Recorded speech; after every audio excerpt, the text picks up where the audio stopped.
Hello दोस्तों, TET maths YouTube channel में आप सभी का स्वागत।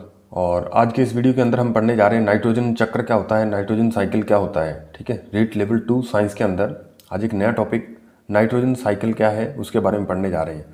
तो सबसे पहले नाइट्रोजन चक्र के बारे में पढ़ने से पहले हमें इसका बेसिक पता होना चाहिए कि नाइट्रोजन चक्र है क्या। तो नाइट्रोजन चक्र क्या है कि जो वायुमंडल में लगभग क्या है 78% नाइट्रोजन है। कितने प्रतिशत? 78%।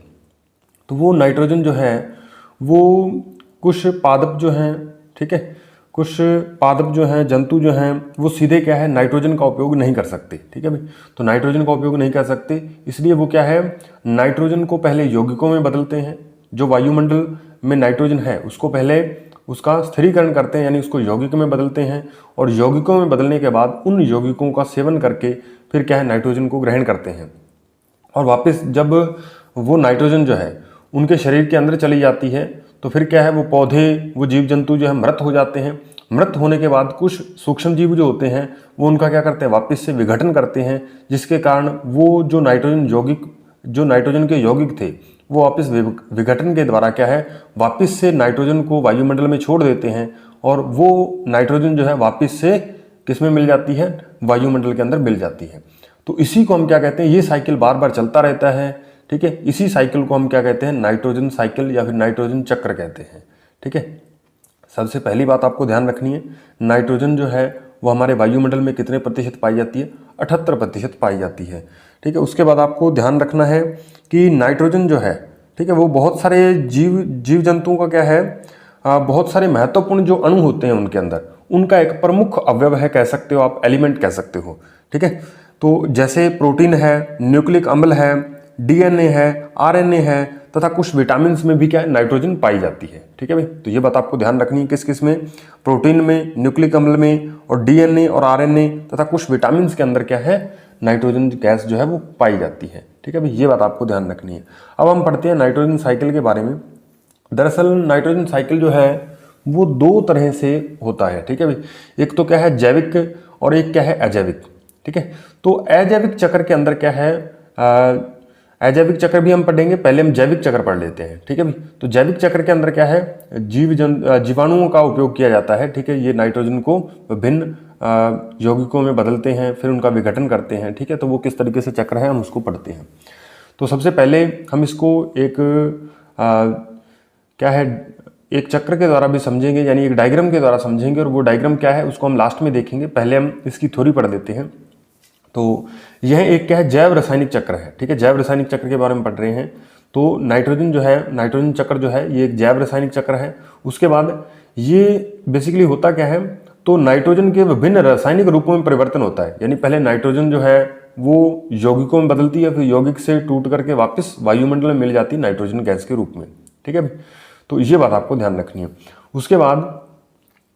उसके बाद क्या पादप जो है नाइट्रोजन का N2 का उपयोग निम्न रूप में कर सकते हैं। ये सीधे नहीं कर सकते, ये क्या है नाइट्रेट के रूप में, NO3 नेगेटिव के रूप में, नाइट्रेट आयन के रूप में, या फिर नाइट्राइट आयन के रूप में इसका उपयोग करते हैं। ठीक है भाई, ये जो है नाइट्रोजन जो भी पौधे हैं, पादप हैं, ठीक है, वो N2 का उपयोग सीधे नहीं कर सकते, तो वो इस रूप में यानी नाइट्रेट और नाइट्राइट के रूप में क्या है इसका उपयोग करते हैं। ठीक है, तो ये नाइट्राइट और नाइट्रेट जो है वो किस तरीके से बनते हैं नाइट्रोजन से, तो उसके हमारे पास क्या है अलग अलग चरण है। ठीक है, नाइट्रोजन चक्र के चरण आप इसे कह सकते हो। तो बेसिकली हम क्या है नाइट्रोजन चक्र के अंदर 5 चरण पढ़ते हैं। ठीक है, जिसके अंदर सबसे पहला चरण जो है वो नाइट्रोजन का यौगिकीकरण या फिर स्थिरीकरण। ठीक है, इसे N2 का यौगिकीकरण या फिर स्थिरीकरण पहला चक्र जो है, पहला स्टेप जो है उसको हम कहते हैं। तो इस पहले स्टेप को हम पढ़ते हैं। तो सबसे पहला चरण पढ़ते हैं N2 का यौगिकीकरण या फिर स्थिरीकरण। तो ये क्या होता है यौगिकीकरण या स्थिरीकरण क्या किसे कहते हैं? तो नाइट्रोजन जो है वायुमंडल में मुक्त नाइट्रोजन को नाइट्रेट में बदलना। किस में बदलना? नाइट्रेट में बदलना क्या कहलाता है? N2 का स्थिरीकरण या फिर N2 का यौगिकीकरण कहलाता है। ठीक है भाई, इसके अंदर कुछ जीवाणु भाग लेते हैं जो आपको इनके नाम वगैरह याद रखने हैं, क्योंकि पूछ लेता है कि नाइट्रोजन का स्थिरीकरण करने वाला वायु जीव जो है वो कौन सा है, अवायवीय जीवाणु कौन सा है, ठीक है भाई, सहजीवी कौन सा है, ये सारी चीजें पूछी जा सकती हैं। तो सबसे पहले आपको वायवीय जीव पूछा जाए तो एजेटोबैक्टर आपको नाम बताना है कि नाइट्रोजन को नाइट्रेट में बदलने वाला क्या है वायु जीव कौन सा है, तो आपको बताना है एजेटोबैक्टर है, ठीक है। दूसरा अवायवीय जीव पूछे, अवायवीय जीवाणु पूछे तो क्लोस्ट्रीडियम है, क्लोस्ट्रीडियम। और ये क्या है, मिट्टी में स्वतंत्र जीवाणु, ये जो जीवाणु है मिट्टी के अंदर पाया जाता है, मिट्टी में स्वतंत्र रूप में पाया जाता है, ठीक है भाई। उसके बाद राइजोबियम सहजीवी पूछे तो राइजोबियम का नाम बताना है। यदि आपसे पूछ ले कि ऐसा कौन सा सहजीवी है, ठीक है, सहजीवी है जो क्या है N2 के स्थिरीकरण में काम आता है, तो राइजोबियम आपको नाम बताना है। ये मटर कुल के पौधों की जड़ों में पाया जाता है, ठीक है। मटर कुल यानी जो फलीदार पौधे होते हैं उनकी जड़ों के अंदर कुछ गांठें होती हैं, ठीक है भाई, उनकी गांठों के बीच क्या है, ये राइजोबियम जीवाणु पाए जाते हैं, तो ये बात आपको थोड़ी ध्यान रखनी है। उसके बाद मुख्य तत्व, यदि आपसे पूछे नाइट्रोजन स्थिरीकरण में मुख्य तत्व कौन कौन से हैं, तो आपको बताना है MO यानी मोलिब्डेटनम, और कोबाल्ट है, और Fe यानी आयरन है, ठीक है भाई। तो ये आपको 3 तत्व आपको याद रखने हैं। उसके बाद नेक्स्ट है दूसरा स्टेप N2 का स्वांगीकरण। तो स्वांगीकरण क्या होता है, पौधे जो है सीधे N2 का उपयोग नहीं कर सकते, यह नाइट्रेट के रूप में N2 को प्राप्त करते हैं, इसे क्या कहते हैं, N2 का स्वांगीकरण कहते हैं, ठीक है भाई। पौधे जो है वो सीधे N2 का उपयोग नहीं कर सकते और यह नाइट्रेट के रूप में N2 को प्राप्त करते हैं, इसे ही हम क्या कहते हैं, N2 का स्वांगीकरण कहते हैं। प्राणी जो है पौधे के प्रोटीन का उपयोग कर, कोई भी प्राणी है वो पौधे के प्रोटीन का उपयोग कर अमीनो अम्लों को प्राप्त करते हैं, ठीक है भाई। तो ये जो भी प्राणी हैं वो उनको कहाँ से नाइट्रोजन मिलती है या अमीनो अम्ल कैसे बनते हैं, तो पौधे के जो प्रोटीन होते हैं, ठीक है, उसका उपयोग करके अमीनो अम्लों को वो प्राप्त करते हैं, ठीक है भाई। तो ये N2 के स्वांगीकरण में आपको इतनी बातें याद रखनी है। तो नेक्स्ट है तीसरा स्टेप अमोनीकरण। तीसरा स्टेप देखिए अमोनीकरण, मृत पौधे व प्राणियों से प्रोटीन तथा उत्सर्जित यूरिया व यूरिक अम्ल को अमोनीकरण जीवाणुओं द्वारा अमोनिया में बदलने की क्रिया, ठीक है भाई। तो ये क्या होता है, जो मृत पौधे होते हैं, ठीक है, उनके अंदर क्या है, कार्बनिक पदार्थ पाए जाते हैं, जंतु हैं, पादप हैं, तो उससे क्या है, प्रोटीन तथा उत्सर्जित यूरिया, यूरिक अम्ल, ठीक है, इन सभी को क्या है, जीवाणुओं द्वारा किस में बदल दिया जाता है, अमोनिया में बदलने की क्रिया क्या कहलाती है, अमोनीकरण कहलाती है। यहाँ पे आप देखिए मृत कार्बनिक पदार्थ हैं, जंतु या पादप, तो इसमें क्या है, विघटन होता है, और ये विघटन किनके द्वारा किया जाता है, जीवाणुओं द्वारा, और उन जीवाणुओं को हम क्या कहते हैं, अमोनीकारक जीवाणु, क्या कहते हैं, अमोनीकारक जीवाणु कहते हैं, ठीक है भाई। तो ये क्या करते हैं, ये इसे क्या करते हैं, मृत कार्बनिक पदार्थ जो होते हैं उनको NH3 या फिर NH4+ में बदल देते हैं, यानी अमोनिया के अंदर इसको बदलने का काम करते हैं, ठीक है भाई। चौथा है हमारे पास नाइट्रीकरण।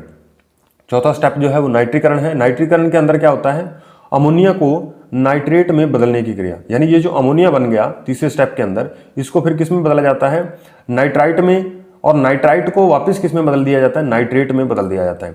यहाँ से बहुत बार क्वेश्चन पूछा गया है कि अमोनिया को नाइट्राइट में बदलने वाला कौन सा जीवाणु है, तो आपको बताना है नाइट्रोसोमोनास। उस जीवाणु का नाम क्या है, नाइट्रोसोमोनास, ठीक है, ये आपको जीवाणु का नाम याद रखना है।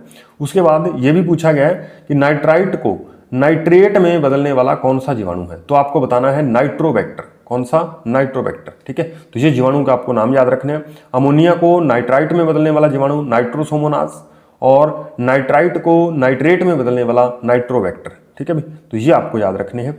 ये चौथा स्टेप था नाइट्रीकरण, ठीक है। पांचवा स्टेप अब क्या है, नाइट्रोजन, हमारे पास नाइट्रोजन से क्या बन गया, नाइट्राइट बन गया। पहले स्टेप में हमने नाइट्रोजन लेकर के चले थे, और लास्ट स्टेप में हमारे चौथे स्टेप में क्या बन गया, नाइट्राइट या फिर नाइट्रेट आयन बन गए, जो क्या है, पौधों द्वारा ऑब्जर्व कर लिए जाते हैं, ठीक है। पौधे इनका अवशोषण कर लेते हैं, ठीक है। तो ये क्या है, जल में घुलनशील होते हैं ये जीवाणु, ये आयन, ठीक है, ये आयन जो है जल में घुलनशील होते हैं, तो इसके कारण क्या है, मृदा में मिल जाते हैं, और मृदा मिक्सअप होने के बाद इनको पौधे जो है वो क्या है, ग्रहण कर लेते हैं, ठीक है। और लास्ट स्टेप है इसका विनाइट्रीकरण या फिर डीनाइट्रिफिकेशन। उसके बाद देखिए विनाइट्रीकरण में क्या होता है, विनाइट्रीकरण में नाइट्रेट जो आयन बन गया लास्ट में, ठीक है भाई, उसको वापस किस में बदल दिया जाता है, N2 में बदल दिया जाता है, ठीक है भाई। वापस से किस में बदल दिया जाता है, N2 में बदल दिया जाता है। और इसमें आप देखिए नाइट्रेट और नाइट्राइट आयन जो है इनको क्या है, जीवाणुओं द्वारा वापस से किस में बदल दिया जाता है, N2, और ये N2 वापस से किस में मुक्त हो जाती है, वायुमंडल के अंदर मुक्त हो जाती है, यानी वायुमंडलीय गैसों के अंदर मिक्सअप हो जाती है, ठीक है भाई। तो ये जो डीनाइट्रिफिकेशन, विनाइट्रीकरण को डीनाइट्रिफिकेशन भी कहते हैं, इसलिए इसे डीनाइट्रिफिकेंस जीवाणु, यानी यहाँ पे जो जीवाणु काम में आ रहे हैं उनको हम क्या कहते हैं, डीनाइट्रिफिकेंस जीवाणु भी कहते हैं, यानी जो क्या करते हैं, नाइट्राइट और नाइट्रेट को वापस नाइट्रोजन गैस में बदल देते हैं। ठीक है, तो ये जीवाणु कौन कौन से हैं उनका नाम आप याद रखोगे। एक तो है स्यूडोमोनास और दूसरा है थायोबैसिलस डीनाइट्रिफिकेंस। ठीक है भाई, तो ये पहला नाम आपको इंपॉर्टेंट है, ये आपको याद रखना है, स्यूडोमोनास। ठीक है, और दूसरा है थायोबैसिलस डीनाइट्रिफिकेंस। ठीक है भाई, तो ये जो जीवाणु हैं ये क्या करते हैं, नाइट्राइट या फिर नाइट्रेट को क्या करते हैं, वापस वायुमंडल में मुक्त कर देते हैं या फिर नाइट्रोजन गैस में चेंज कर देते हैं। ठीक है भाई, तो ये बात आपको ध्यान रखनी है। तो ये तो था हमारे पास जैविक प्रक्रम। ठीक है, जैविक विधियों द्वारा किस तरीके से नाइट्रोजन से पहले नाइट्रोजन का स्थिरीकरण होता है, स्वांगीकरण होता है। ठीक है, फिर अमोनीकरण होता है, अमोनीकरण के बाद इसका वापस क्या होता है, विनाइट्रीकरण होता है। ठीक है भाई, तो विनाइट्रीकरण के बाद जो नाइट्रोजन है वापस से क्या है, वायुमंडल के अंदर मुक्त हो जाती है। तो ये पांचों के पांचों स्टेप आपको याद रखने हैं। ठीक है, तो अब हम क्या है, इसका भौतिक क्रिया यानी अजैविक क्रिया द्वारा क्या है, नाइट्रोजन जो है किस तरीके से बनाई जाती है उसको भी हम देख लेते हैं। ठीक है भाई, तो नाइट्रोजन जो है पौधे उसका किस तरीके से इस्तेमाल करते हैं भौतिक क्रिया के द्वारा, तो वो भी हम देखते हैं। भौतिक क्रिया में आप देखिए कि नाइट्रोजन जो है सबसे पहले वायुमंडल के अंदर नाइट्रोजन होती है। तो जब क्या है, बहुत सारे बादल वगैरह या मौसम खराब होता है, बिजली चमक रही होती है। ठीक है, बिजली के चमकने से, ठीक है, बिजली के चमकने से, गरजने से क्या होता है कि उच्च ताप व दाब उत्पन्न होता है, जिसके कारण वायुमंडल में जो नाइट्रोजन है वो क्या है, नाइट्रोजन के ऑक्साइड में चेंज हो जाती है।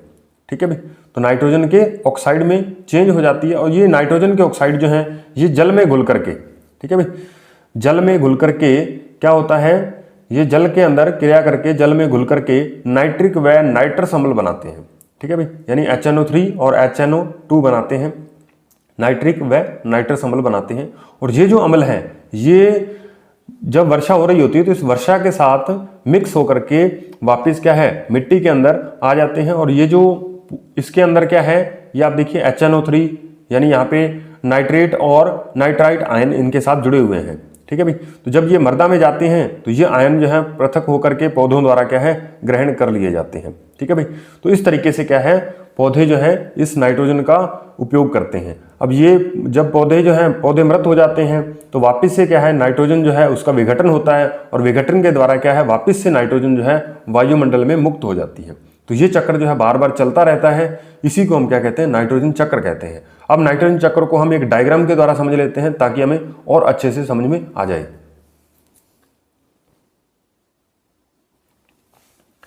इसमें आप देखिए ये कक्षा 9th की बुक में दिया हुआ है, प्रकृति में नाइट्रोजन चक्र जो है वो किस तरीके से घटित होता है, नाइट्रोजन चक्र क्या है। ठीक है, इसके बारे में दिया हुआ है। तो सबसे पहले आप यहाँ पे देखिए कि वायुमंडल में नाइट्रोजन गैस होती है, ये हम सभी जानते हैं। तो ये जो नाइट्रोजन गैस है, ये आप बाहर वाला तीर का निशान देखिए, ये वाला, इसमें क्या है, इसका नाइट्रिफिकेशन होता है। ठीक है, यानी इसका यौगिकीकरण आप कह सकते हो, स्थिरीकरण कह सकते हो, जिसके अंदर क्या है, ये स्थिरीकरण जो है ये वायुमंडलीय यानी प्राकृतिक तौर पे या फिर औद्योगिक स्थिरीकरण भी हो सकता है। ठीक है भाई, तो वायुमंडलीय और औद्योगिक स्थिरीकरण के बाद क्या है, नाइट्रिफिकेशन के बाद नाइट्रेट्स बनते हैं। ठीक है भाई, नाइट्रेट्स आयन बनते हैं जो क्या है, वापिस से क्या है, डीनाइट्रिफिकेंस। ठीक है, यानी डीनाइट्रिफिकेशन हमने पढ़ा। ठीक है, विनाइट्रीकरण हमने पढ़ा। तो विनाइट्रीकरण के द्वारा क्या होता है, ये जो नाइट्रेट्स आयन बने ये वापिस किसमें बदल जाते हैं, वापिस किसमें चेंज हो जाते हैं, नाइट्रोजन में चेंज हो जाते हैं और ये नाइट्रोजन जो है वापस से वायुमंडल में मिल जाती है। ठीक है भाई, अब देखिए यहाँ से नेक्स्ट दूसरे स्टेप पे हम चले तो यहाँ पे आप देखो नाइट्रोजन स्थिरीकरण, यानी नाइट्रोजन स्थिरीकरण होगा तो यहाँ पे हरे पौधों के जीव द्रव्य के अंदर ये काम आ जाएगी नाइट्रोजन। ठीक है, ये जो यहाँ से जो नाइट्रोजन के आयन वगैरह बनेंगे ये कहाँ पे काम आ जाते हैं, ये हरे पौधों के जीव द्रव्य के अंदर काम आते हैं। ठीक है भाई, और उसके बाद क्या होता है कि इसका अमोनीकरण होता है। अमोनीकरण के द्वारा क्या बनता है, अमोनिया बनता है। अमोनीकरण क्रिया हम पढ़ चुके हैं।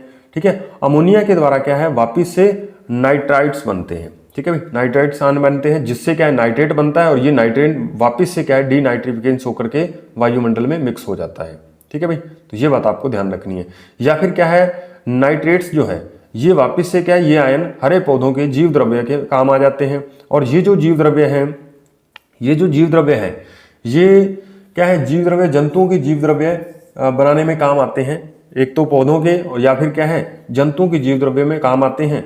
और इससे क्या है, वापस से अमोनिया बनती है। अमोनिया के कारण क्या है, नाइट्राइट्स और ये फिर क्या है, नाइट्रेट्स में चेंज होकर के वापस से इसका डीनाइट्रिफिकेशन के द्वारा वायुमंडल के अंदर ये गैस जो है गैस के रूप में चली जाती है। ठीक है भाई, तो इस तरीके से क्या है, ये साइकिल जो है ये बार बार दोहराया जाता है। यानी पहले नाइट्रोजन आती है, फिर उसका क्या है नाइट्रिफिकेशन होता है, फिर क्या है नाइट्रिफिकेशन के बाद नाइट्रेट्स बनते हैं, फिर डीनाइट्रिफिकेशन, और फिर क्या है वायुमंडल में मिक्सअप हो जाती है, ये वापस से नाइट्रोजन में बदल जाती है। ठीक है, और ये जो साइकिल है ये बार बार चलता रहता है, इसलिए इसी चक्र को हम क्या कहते हैं, नाइट्रोजन चक्र कहते हैं। ठीक है भाई, तो जो आपको पहले 5 स्टेप बताए गए आप उनको बढ़िया ढंग से याद कर लीजिए। ठीक है, और ये आपको थोड़ा सा चक्र के बारे में आपको पता होना चाहिए ये किस तरीके से काम करता है। ठीक है, यदि आपको इतना याद है तो नाइट्रोजन चक्र में से यदि कोई क्वेश्चन आता है तो आप बेहद अच्छे तरीके से उसे हैंडल कर पा रहोगे, कोई दिक्कत नहीं आएगी। ठीक है भाई, तो अभी क्लासों में थोड़ा सा डिले हो रहा है, उसका कारण ये है कि अभी सिलेबस नहीं आ रहा, और सिलेबस नहीं आ रहा तो थोड़ी असमंजस की स्थिति बनी हुई है कि अभी हो सकता है शायद सिलेबस में परिवर्तन भी किया जाए। ठीक है भाई, तो अभी कौन कौन से टॉपिक नए ऐड होंगे और कौन कौन से टॉपिक हट जाएंगे वो भी हमें देखना पड़ेगा। ठीक है, क्योंकि अभी सिलेबस नहीं आ रहा, और मान के चलिए कि यदि 15 अप्रैल तक जो है वो सिलेबस नहीं आ पाता, ठीक है भाई, सिलेबस यानी नोटिफिकेशन जो है वो नहीं आ पाता, विज्ञप्ति नहीं आ पाती, तो फिर जो एग्ज़ाम है ये नियत समय पे होने पे इस पे शक होगा, डाउट होगा। ठीक है, नियत समय पे ये नहीं करवाई जा सकती। ठीक है, तो उसके बाद यदि ये एग्ज़ाम नियत समय पे नहीं होने वाली, ठीक है, तो उसके बाद कम से कम 2-3 महीने का समय चाहिए होता है दूसरा एग्ज़ाम लेने के लिए, और दूसरा एग्ज़ाम फिर उसका रिजल्ट आने से लेकर के बहुत ये लंबा प्रोसेस हो जाएगा। और यदि ये सरकार जो है ये भर्ती इस अपने क्या है कार्यकाल में पूरी नहीं करवा पाती, ठीक है, तो फिर नई सरकार आएगी, और फिर जो नई सरकार आती है तो 2-3 साल तो वैसे ही वो कोई भी काम नहीं करती। वो उसका मतलब पहले मंतव्य ये रहता है कि इसको थोड़ा डिले किया जाए 2-3 साल, ठीक है, ताकि अगले इलेक्शन में उसे क्या फ़ायदा हो सके। ठीक है, मान लीजिए सरकार जो है वो चेंज हो जाती है, तो फिर मान के चलिए कि आप क्या है 2-3 साल तक ये भर्ती और कंप्लीट नहीं होने वाली है। यानी एक रीट 3rd ग्रेड की भर्ती जो है वो लेवल 2 वालों के लिए तो 6 साल ले गई। ठीक है भाई, इस तरीके से आप मान सकते हो यदि ये समय पे नहीं करवा पाते। ठीक है भाई, तो बाकी अभी पॉजिटिव रहिए कि समय पे होगी। ठीक है, आप तैयारी करते रहिए। तो हम नोटिफिकेशन का इंतजार कर रहे हैं कि नोटिफिकेशन आए और हम भी अपनी तैयारी को दिशा दे पाएँ, क्योंकि पिछली बार इतना स्कोर करने के बाद अब थोड़ा सा मन नहीं बन रहा पढ़ने का। ठीक है, तो लेकिन कोई बात नहीं, फिर भी पढ़ना तो पड़ेगा। ठीक है, तो इसलिए थोड़ा क्लासें भी कई बार डिले हो जाती हैं, थोड़ा और भी काम होता है। ठीक है, अभी स्कूल में भी काम करना पड़ता है, स्कूल में भी पढ़ाना पड़ता है, तो इसलिए क्या है थोड़ी सी क्लासों में थोड़ा डिले हो रहा है। लेकिन घबराइए मत, आपका सिलेबस जो है वो कंप्लीट करवाने की हम पूरी कोशिश करेंगे, तो टेंशन लेने वाली कोई बात नहीं है। ठीक है भाई, तो मिलते हैं नेक्स्ट वीडियो में। यदि आप हमारे यूट्यूब चैनल पे नए हैं तो इसे सब्सक्राइब करिए, साथ में बेल आइकन को प्रेस करिए, ताकि हमारे जो नए वाले वीडियोज़ हैं उसका नोटिफिकेशन आप तक पहुँच पाए। ठीक है भाई, तो मिलते हैं नेक्स्ट वीडियो में, तब तक के लिए धन्यवाद।